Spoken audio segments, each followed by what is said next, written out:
Lah, karena sholat berjamaah, maka makmum, imam utamanya harus lebih mengerti dalam hukum sholat daripada makmumnya. Lebih utamanya imam harus mengerti. Kalau imamnya nggak ngerti, bahaya. Ibarat disetirno uang nggak esok nyetir. Naik motor, naik mobil, sing nyetir nggak esok nyetir. Bahaya apa enggak? Bahaya. Isok nyerempet, isok nabrak barang. Lah minimal tahu, ngerti, iso. Loh, tenang. Lah imamnya sing nyetir ndak iso, imamnya nggak ngerti. Loh, ini bahaya. Makanya amat disayangkan kalau hanya megahkan bangunan tapi tidak menguatkan pondasinya. Bangunannya digedekno, diapikno, pondasi yang pokok untuk berjamaahnya ditinggalkan. Lah buat apa dengan megahnya bangunan, pondasinya bobrok? Sama dengan sholat. Sholat ini utamanya kalau imam harus ngerti. Makanya ada orang yang berhak menjadi imam. Ada urutannya. Ada urutan siapa yang paling berhak menjadi imam. Disebutkan di situ dia paling berhak adalah al-afqah. Yang paling mengerti dari makmum. Jadi dari semua orang ini yang paling mengerti siapa? Dia yang paling berhak. Bukan dilihat dari tua. Bukan dilihat dari usia. Yang paling mengerti. Karena yang ada di kehidupan kita ini dalam masyarakat, sing didadekno imam itu sing paling tua. Jadi kayak kalau anak muda yang jadi imam, sekalipun dia ngerti, sik minggir, kon sik nom. Sing tuwek dhisik. Itu yang terjadi dalam masyarakat kita. Padahal tidak ada dalam agama itu, dalam ibadah mendahulukan yang tua itu enggak ada. Beda dalam adab.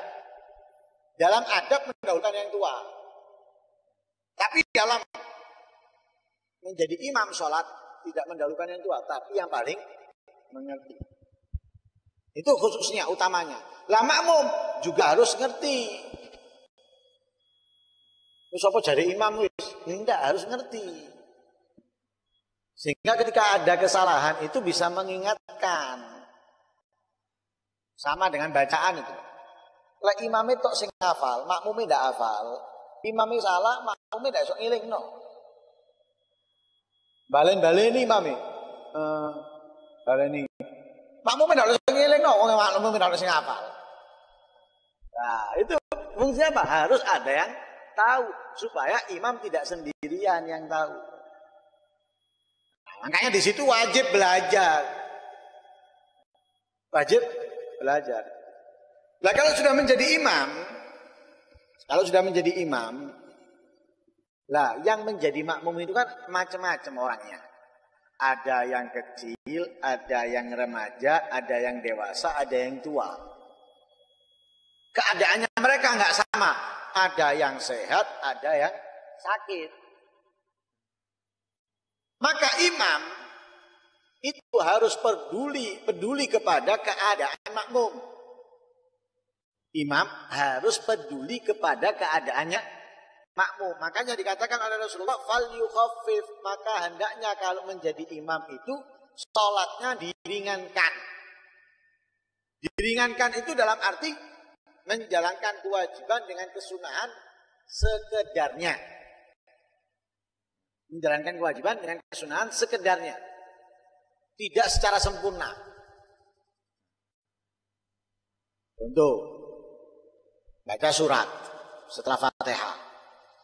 Baca Al-Baqarah misalnya. Bismillahirrahmanirrahim. Alhamdulillahirabbil alamin. Alif lam mim. Dzalikal kitabul la raiba fihi hudal muttaqin. Satu makro, dua makro. Ini tadi imam ini. Sholatnya membaca surat Baqarah 1 makro, 2 makro, 3 makro, 4 makro misalnya dalam rakaat pertamanya. Buyar wong.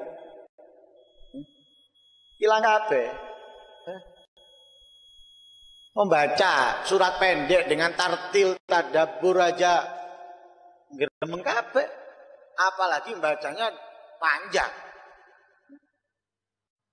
Tambah. Khafif, ringankan. Ya kalau mau baca surat, baca surat. Nah, makanya Nabi sudah ngatur. Diatur sama Nabi. Sholat zuhur, asar, dan isya atau subuh, zuhur dan asar itu baca surat yang panjang. Sunnahnya ini, baca surat yang panjang.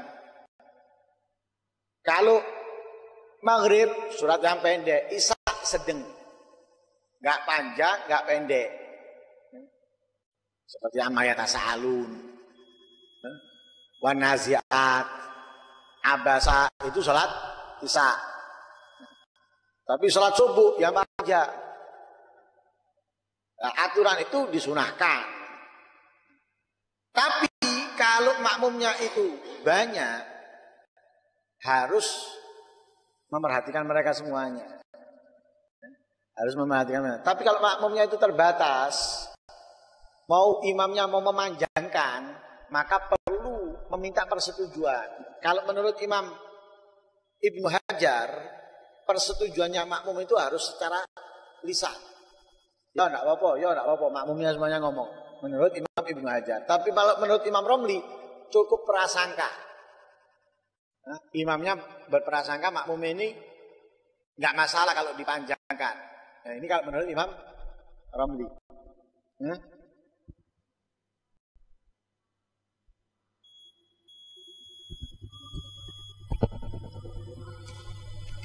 Itu kalau sholat berjamaah. Tapi kalau sholat sendiri, oh dawa-dawono. Fa idza shalla wahda shalla kaifa syaa. Kalau sholat sendiri, ya sholat sakarepe. Ya mau menghatamkan Al-Qur'an dalam satu rakaat enggak apa-apa. Kalau sholat sendiri. Tapi kalau sholat berjamaah jangan, perhatikan ya, atau peduli kepada keadaannya makmum. Makanya Rasulullah pernah marah ya, kepada sahabat Mu'adz. Bacanya surat Al-Baqarah. Akhirnya katanya ada seorang badui pelosok datang tanya kepada sahabat Mu'adz, besok kamu menjadi imam mau baca surat apa? Al-Fil. Nah, artinya Baqarah itu kan sapi. Al-Fil artinya gajah. Loh, pikirannya dia, oh gajah lebih gede, berarti lu dawa ini suratnya. Padahal Al-Fil pendek, Al-Baqarah panjang. Wah, akhirnya tahu itu ngadu ke Rasulullah, dipanggil sahabat Mu'adz. Langsung Rasulullah mengatakan, "Afatan anta Mu'adz, apakah kamu membuat fitnah wahai Mu'adz?"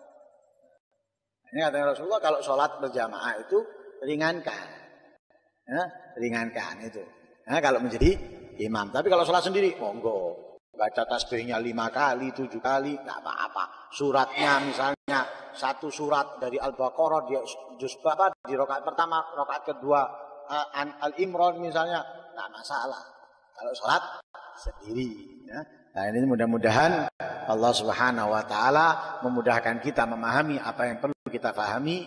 Mudah-mudahan Allah Subhanahu wa taala membukakan pintu ilmu buat kita sehingga kita dapat memahami ilmu yang diajarkan oleh Rasul sallallahu alaihi wasallam. Amin Allahumma amin. Wassallallahu alaihi wasallam Muhammadin nabiyil ummi alaihi wasallam. Alhamdulillahirabbil alamin. Asyhadu